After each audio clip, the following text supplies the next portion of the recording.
Alia tumbuh dalam keluarga yang mapan di sebuah kota kecil di Jawa Barat. Ayahnya, Pak Hidayat, seorang pengusaha properti yang sudah lama malang melintang di dunia bisnis. Sementara ibunya, Bu Rahma, dikenal sebagai tokoh masyarakat yang aktif di majelis taklim dan berbagai kegiatan sosial. Sebagai anak tunggal, Alia mendapat kasih sayang melimpah. Sejak kecil ia sudah terbiasa dengan segala kenyamanan, sekolah di sekolah swasta terbaik, bepergian dengan mobil pribadi, bahkan setiap liburan keluarga selalu keluar kota atau ke luar negeri. Namun ada satu hal yang membedakan Alia dari banyak anak orang kaya lainnya. Ia tidak pernah silau dengan dunia gemerlap.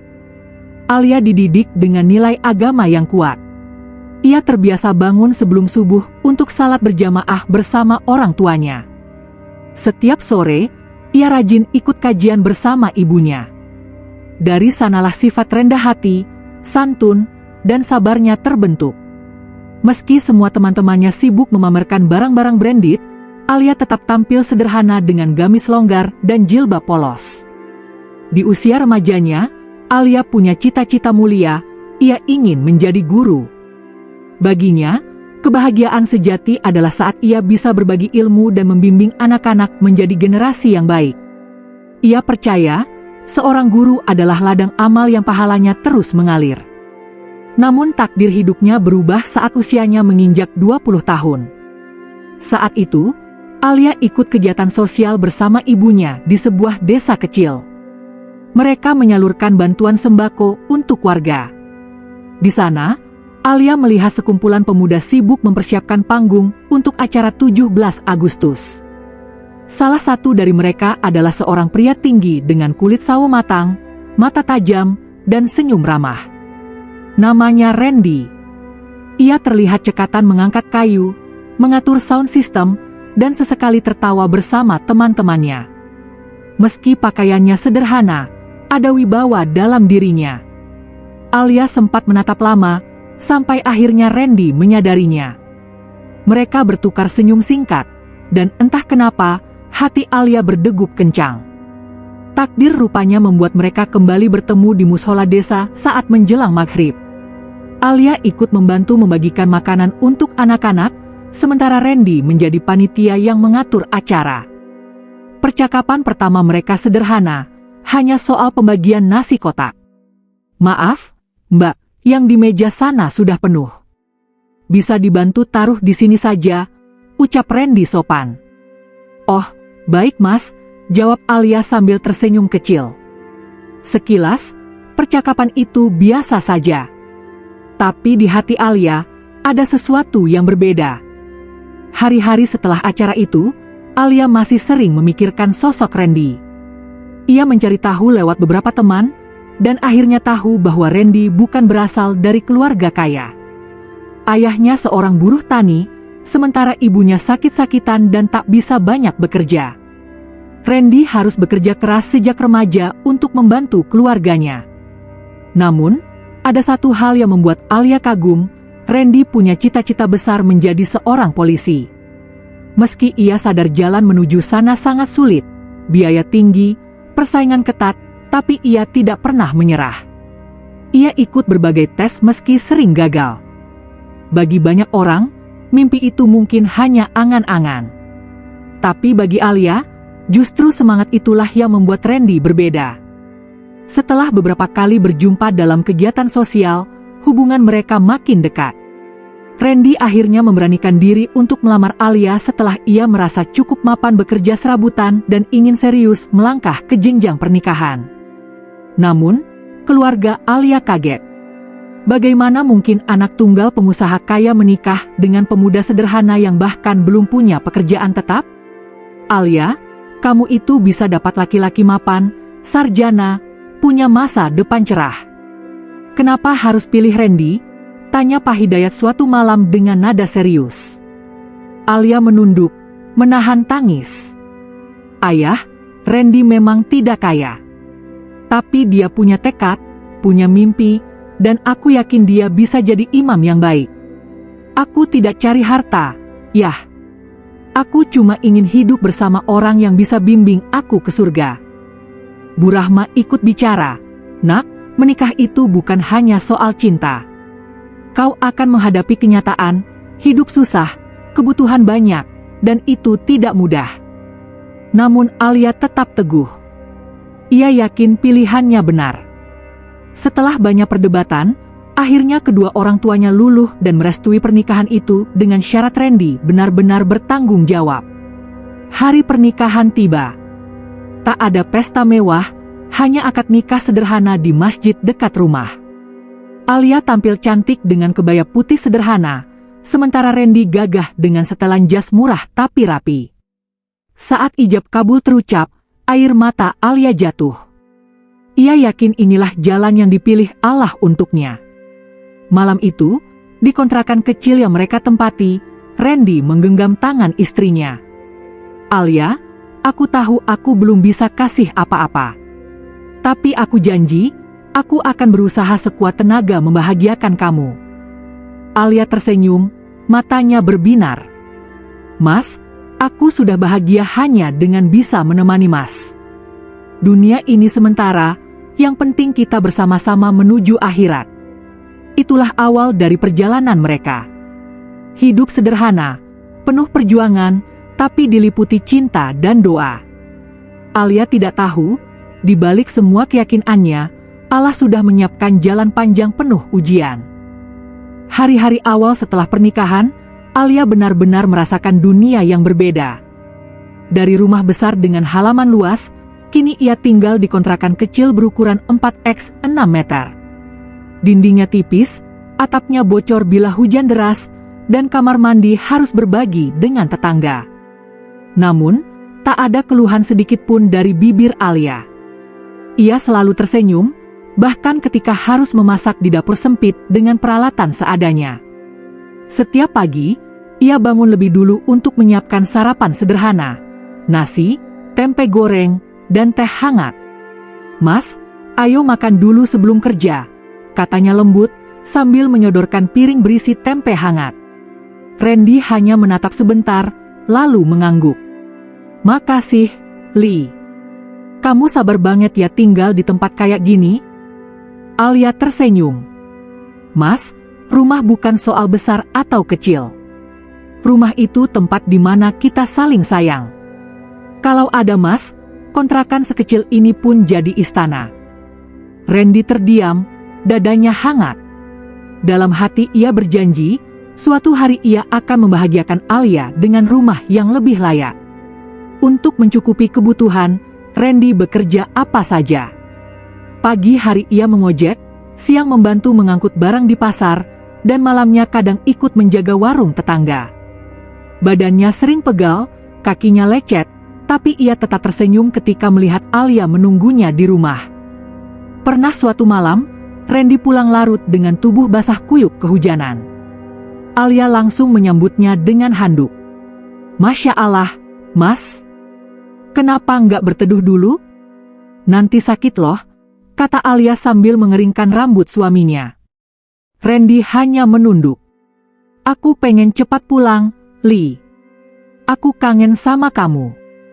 Alia menahan haru. Hatinya makin yakin, lelaki ini memang pilihan Allah untuknya. Meski hidup pas-pasan, Alia selalu mendukung impian Randy menjadi polisi. Ia tahu biaya tes tidak sedikit, ada tes kesehatan, psikologi, administrasi, hingga fisik. Semua butuh uang. Tanpa ragu, Alia mengambil perhiasan pemberian orang tuanya dan menjualnya diam-diam. Saat Randy heran kenapa tiba-tiba ia punya uang untuk biaya pendaftaran, Alia hanya tersenyum. Allah selalu kasih jalan, Mas. Kamu tinggal fokus berusaha, ya. Padahal, ia rela melepaskan cincin emas kesayangannya agar suaminya bisa ikut seleksi. Malam-malam panjang mereka sering dihabiskan dengan belajar. Alia menemani Randy menghafal materi tes, bahkan ikut menghitung waktu saat Randy berlari kecil di lapangan untuk melatih fisiknya. Mas, cepatannya masih kurang. Ayo, sekali lagi. Aku yakin Mas bisa, seru Alia sambil bertepuk tangan. Napas Randy terengah, keringat membasahi tubuhnya, Tapi setiap kali menoleh ke arah istrinya yang tersenyum penuh keyakinan, semangatnya kembali menyala. Namun, jalan menuju impian tidak mudah. Randy beberapa kali gagal dalam tes. Ada kalanya ia pulang dengan wajah muram, bahkan marah pada diri sendiri. Aku ini memang gak pantas jadi polisi, Lee. Mungkin aku cuma cocok jadi tukang ojek, teriaknya suatu malam. Alia menenangkannya. Ia duduk di samping Randy, menggenggam tangannya erat. Mas, jangan bilang begitu. Gagal itu bukan berarti kalah. Itu berarti Allah masih menyiapkan waktu yang tepat. Aku yakin, selama Mas terus berusaha, suatu hari Allah akan kabulkan. Air mata Randy jatuh tanpa sadar. Ia memeluk Alia erat. Kenapa kamu selalu percaya sama aku, Lee? Padahal aku ini nggak punya apa-apa. Alia tersenyum dalam pelukannya. Karena aku percaya bukan pada Mas semata, tapi pada Allah yang Maha Mengatur. Selama kita berdoa dan berusaha, pasti ada jalan. Tetangga sekitar sering mencibir Alia. Sayang sekali ya, anak orang kaya nikah sama tukang ojek. Dulu sering lihat Alia bawa mobil, sekarang jalan kaki ke warung. Komentar-komentar itu menusuk telinga. Namun Alia menanggapi dengan sabar. Ia percaya bahwa harga dirinya bukan diukur dari harta, tapi dari kesetiaan dan ketulusan. Biarlah orang bicara apa saja, Mas, katanya suatu malam. Yang penting kita tetap bersama, saling mendukung.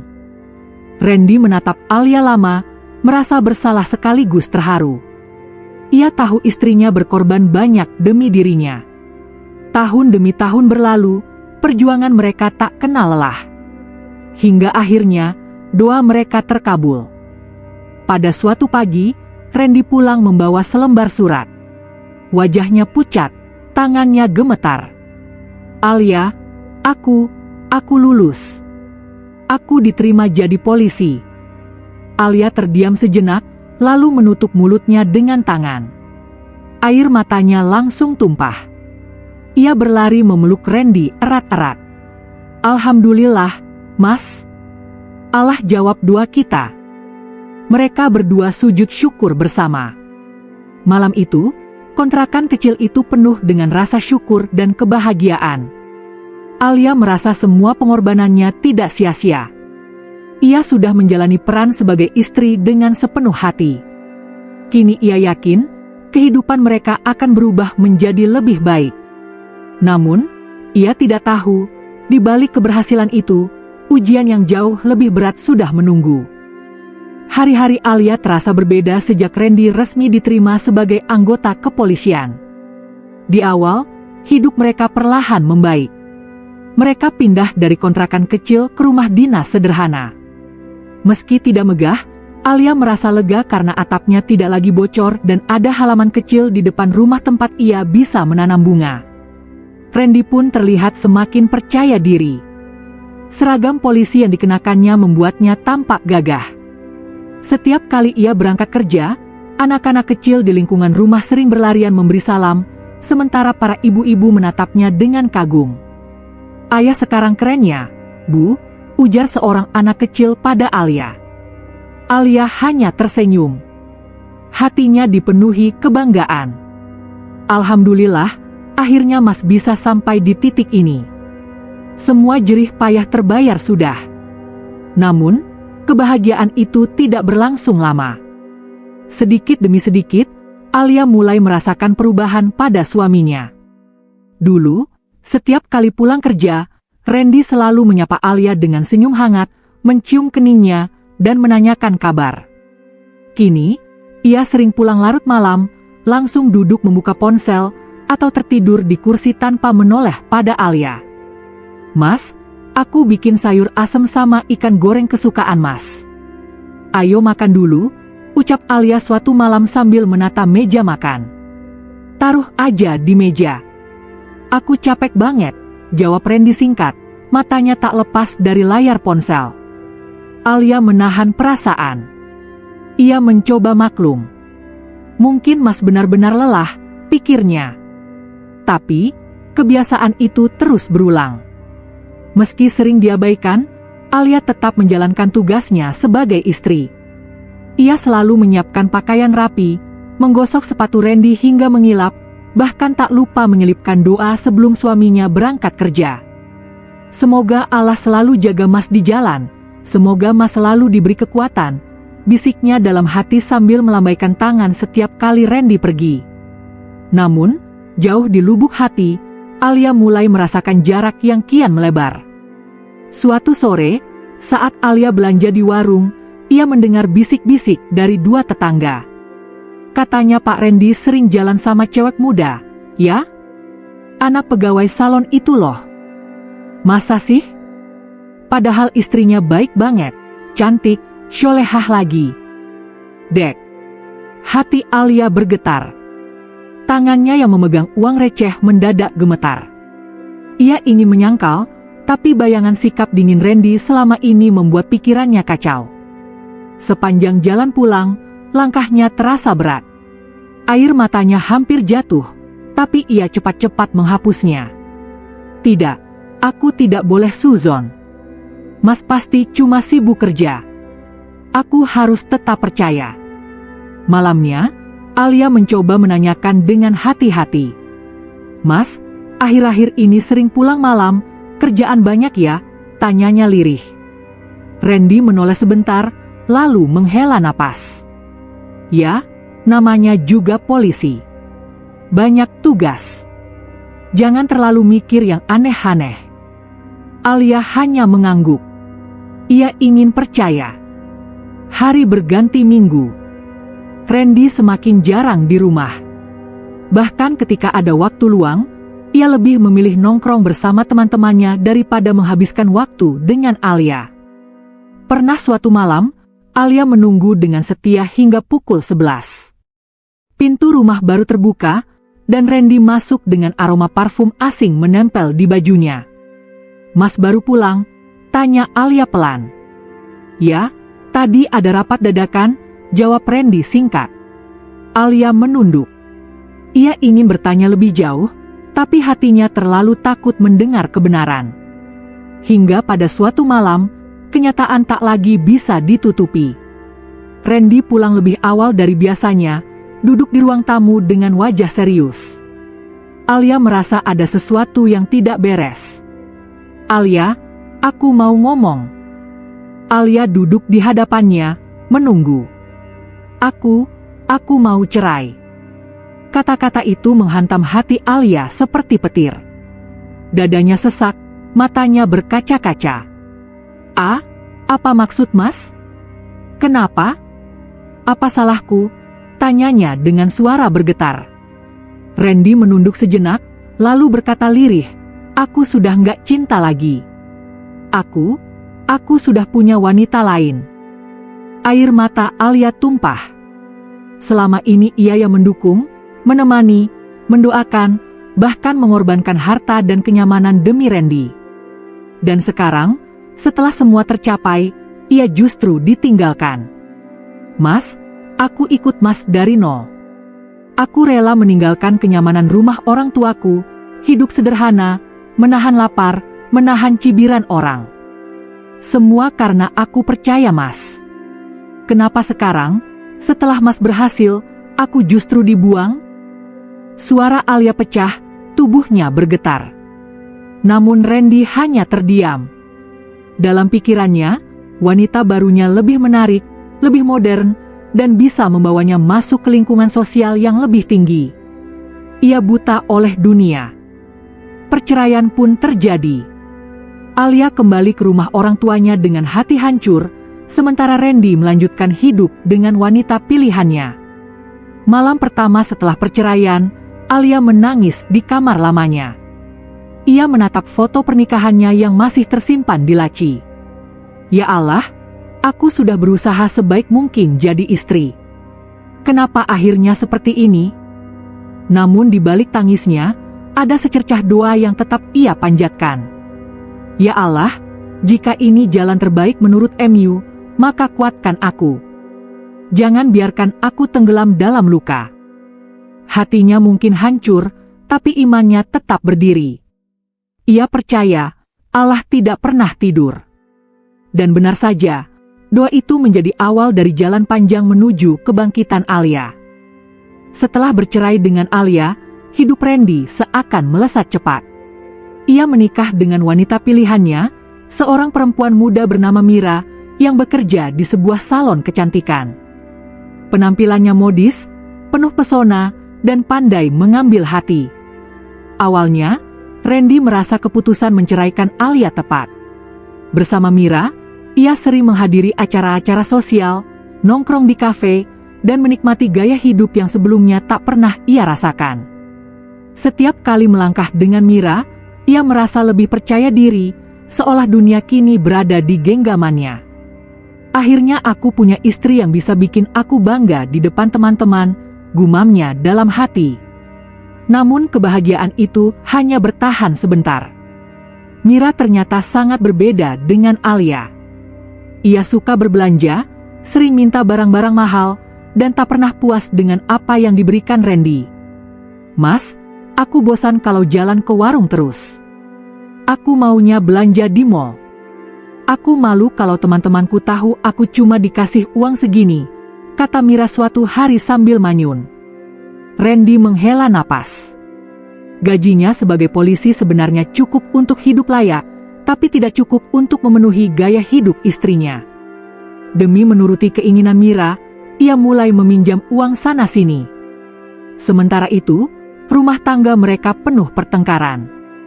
Mira sering membandingkan Randy dengan laki-laki lain yang lebih mapan. Lihat tuh suaminya si Wina, tiap minggu ajak istrinya jalan-jalan keluar kota. Kamu cuma bisa ngasih janji. Ucapan itu menusuk hati Randy. Diam-diam ia mulai merindukan sosok Alia yang dulu selalu sabar, tak pernah menuntut, bahkan tersenyum meski makan tempe tiap hari. Kehidupan rumah tangga Randy makin kacau. Hutang menumpuk, reputasinya di kantor mulai terganggu. Atasan sering menegurnya karena lalai, sementara rekan-rekan kerjanya mulai menjauh karena tahu ia sering meminjam uang. Puncaknya, Mira ketahuan selingkuh dengan seorang pria kaya langganan salon tempatnya bekerja. Semua pengorbanan Randy runtuh dalam sekejap. "Mira, kamu tega? Aku sudah korbankan semuanya buat kamu," bentak Randy saat mendapati istrinya bersama pria itu. Mira hanya mendengus. "Aku butuh laki-laki yang bisa bahagiain aku, bukan bikin hidup makin susah. Kamu pikir seragam polisi cukup bikin aku bangga? Kamu salah, Ren." Setelah itu, Mira pergi begitu saja, meninggalkan Randy dengan hutang dan kehancuran. Hidup Randy jatuh bebas. Dari polisi yang dulu disegani, ia berubah jadi bahan gunjingan. Hutang tak terbayar, karir terancam, dan ia hidup sendirian di rumah yang sepi. Malam-malamnya dipenuhi penyesalan. Ia sering teringat masa-masa bersama Alia, saat istrinya mengelap keringatnya ketika pulang hujan-hujanan, saat Alia menjual perhiasannya demi biaya tes, saat Alia tersenyum menahan lapar tapi tetap mendukungnya. Kenapa aku bodoh? Kenapa aku buang wanita yang benar-benar tulus? Air matanya sering jatuh tanpa ia sadari. Ia ingin menemui Alia, tapi rasa malu menahannya. Ia sadar tak ada jalan kembali. Kebangkitan Alia. Sementara itu, kehidupan Alia perlahan berubah. Meski sempat hancur setelah perceraian, ia bangkit berkat doa dan dukungan orang tuanya. Ia kembali kuliah yang sempat tertunda, lalu menjadi guru di sebuah sekolah swasta. Hari-harinya sibuk, tapi penuh makna. Setiap kali melihat senyum murid-muridnya, ia merasa hidupnya kembali bernilai. Di sekolah itulah ia bertemu Fikri, seorang dosen muda yang sering mengisi seminar pendidikan. Fikri adalah duda dengan satu anak perempuan. Sikapnya dewasa, lembut, dan penuh hormat pada Alia. "Alia, aku tahu masa lalumu tidak mudah. Tapi justru karena itu aku kagum. Kamu kuat, sabar, dan tulus. Aku tidak mencari wanita sempurna, aku mencari wanita yang bisa jadi ibu bagi anakku. Dan aku melihat itu padamu, ucap Fikri suatu sore setelah acara seminar. Alia terdiam. Hatinya bergetar, tapi juga ragu. Ia takut mengulang luka. Namun, ketulusan Fikri perlahan meyakinkannya. Akhirnya, setelah melalui istikharah dan restu orang tua, Alia menerima lamaran Fikri. Pernikahan keduanya berlangsung sederhana, tapi penuh doa. Bersama Fikri, Alia merasakan rumah tangga yang jauh berbeda. Tidak ada tuntutan berlebihan, tidak ada amarah yang menyakitkan, hanya ketenangan dan kasih sayang. Fikri selalu memperlakukan Alia dengan hormat. Ia membantu pekerjaan rumah, mendukung karir Alia sebagai guru, bahkan memperlakukan orang tua Alia seperti orang tuanya sendiri. Tak lama, Allah menganugerahkan 2 anak dalam pernikahan itu. Kehidupan Alia dipenuhi tawa kecil, doa-doa hangat, dan pelukan yang menenangkan. Di dalam hati, Alia tahu, luka masa lalu bukan akhir. Allah justru menghadiahkannya awal baru yang jauh lebih indah. Di sisi lain, Randy semakin terpuruk. Ia sering melihat Alia dari kejauhan, saat mantan istrinya menjemput anak-anak di sekolah atau berjalan bersama Fikri. Dari jauh, ia bisa melihat kebahagiaan di wajah Alia yang dulu pernah ia miliki. Setiap kali itu terjadi, dadanya sesak. Ia ingin meminta maaf, ingin kembali, tapi ia sadar semuanya sudah terlambat.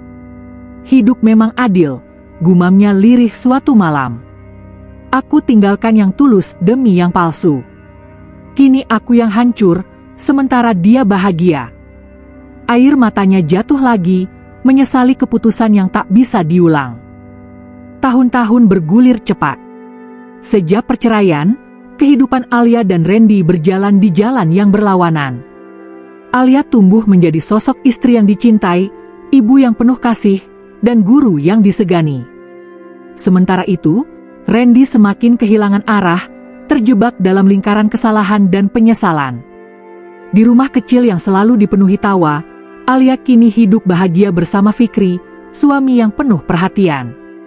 Anak-anak mereka tumbuh sehat, cerdas, dan penuh cinta. Bahkan anak perempuan Fikri dari pernikahan sebelumnya juga begitu dekat dengan Alia, memanggilnya bunda dengan penuh kasih sayang. Ketika malam tiba, Alia sering merenung di balkon rumahnya.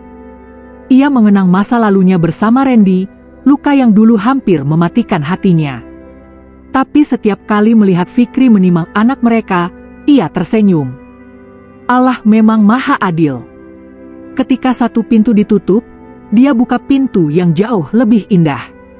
Suatu sore, di sebuah acara sekolah, Alia bertemu kembali dengan Randy. Tubuh pria itu terlihat jauh berbeda. Wajahnya kuyu, matanya sayu, dan tubuhnya tidak lagi tegap seperti dulu. "Ah, Alia," ucap Randy pelan, suara bergetar. Alia menoleh. Sesaat dadanya berdesir, bukan karena cinta, melainkan rasa iba. Sosok di depannya bukan lagi suami yang dulu ia kagumi, melainkan pria yang kalah oleh pilihannya sendiri. "Assalamualaikum, Mas Randy," sapa Alia sopan, senyumnya tenang. Randy menunduk, seolah malu bertemu dengan wanita yang pernah ia sia-siakan. "Waalaikumsalam. Kamu kelihatan bahagia sekarang." Alia tersenyum. "Alhamdulillah, Allah kasih jalan yang lebih baik." Ada jeda hening di antara mereka. Hanya suara anak-anak bermain yang terdengar. Randy menarik napas panjang. "Aku menyesal, Alia. Aku bodoh. Aku tinggalkanmu demi wanita yang ternyata hanya mempermainkan aku. Kalau waktu bisa diputar, aku takkan pernah melepaskanmu." Alia menatapnya dalam-dalam. Ada rasa iba, tapi tak ada lagi luka. Hatinya sudah sembuh, digantikan dengan kebahagiaan baru. "Mas," katanya lembut, "dulu aku pernah menangis setiap malam karena perbuatanmu. Tapi sekarang aku sudah memaafkan. Aku tidak lagi menyimpan dendam. Hanya, jangan berharap aku kembali, karena hidupku sudah Allah isi dengan cinta yang baru." Mata Randy berkaca-kaca. Ia menunduk dalam-dalam, menahan air mata. Sejak pertemuan itu, Randy makin sering melihat Alia dari kejauhan. Ia tahu semuanya sudah berakhir, tapi sulit baginya untuk menerima kenyataan. Malam-malamnya masih dipenuhi penyesalan. Setiap ia menatap seragam polisi yang dulu begitu ia banggakan, ia sadar betapa besar peran Alia hingga cita-citanya terwujud. Tapi semua itu sudah terlambat. Ya Allah, aku hancur karena kesalahanku sendiri. Aku buang wanita terbaik yang kau berikan padaku, bisiknya lirih di sepertiga malam. Namun takdir tak bisa diputar ulang. Randy hanya bisa menanggung akibat keputusannya sendiri. Sementara itu, Alia terus hidup dengan penuh rasa syukur. Fikri selalu ada di sisinya, menjadi imam yang menenangkan. Anak-anak mereka tumbuh dengan penuh kasih sayang, tak pernah kekurangan perhatian. Suatu malam, Fikri duduk bersama Alia di teras rumah setelah sholat Isya. Angin berhembus lembut, menemani kehangatan obrolan mereka. Sayang, ucap Fikri, menatap Alia penuh cinta. Aku sering berpikir, betapa beruntungnya aku dipertemukan denganmu. Kamu bukan hanya istri, tapi juga sahabat, guru, dan doa hidupku. Alia tersenyum, matanya berkaca-kaca. Aku juga merasa begitu, Mas. Aku dulu sempat berpikir hidupku sudah hancur. Tapi Allah ternyata menyiapkan kebahagiaan yang lebih indah dari yang pernah aku minta. Fikri menggenggam tangan istrinya. Semoga kita bisa terus begini sampai akhir hayat, mendidik anak-anak jadi orang yang syalih dan syalihah. Amin, jawab Alia sambil menyeka air matanya yang jatuh karena haru. Hidup akhirnya memberi pelajaran yang berharga. Bagi Randy, kesombongan dan pengkhianatan hanya membawanya pada kehancuran. Ia kehilangan wanita yang benar-benar mencintainya, digantikan dengan kesendirian dan penyesalan tanpa akhir. Bagi Alia, kesabaran dan ketulusan akhirnya berbuah manis. Meski sempat melalui jalan penuh air mata, ia akhirnya menemukan kebahagiaan sejati bersama keluarga barunya. Kisah ini menjadi bukti nyata bahwa keadilan Allah selalu hadir pada waktunya. Orang yang tulus akan selalu dijaga dan dibalas dengan kebaikan, sementara mereka yang mengkhianati akan merasakan akibat dari perbuatannya sendiri. Dan malam itu, di rumah kecil penuh tawa, Alia berdoa dalam hati. Ya Allah, terima kasih Engkau jadikan aku kuat melewati luka. Kini Engkau hadiahkan aku kebahagiaan yang lebih indah. Semoga aku bisa menjaga amanah ini sampai akhir hayat.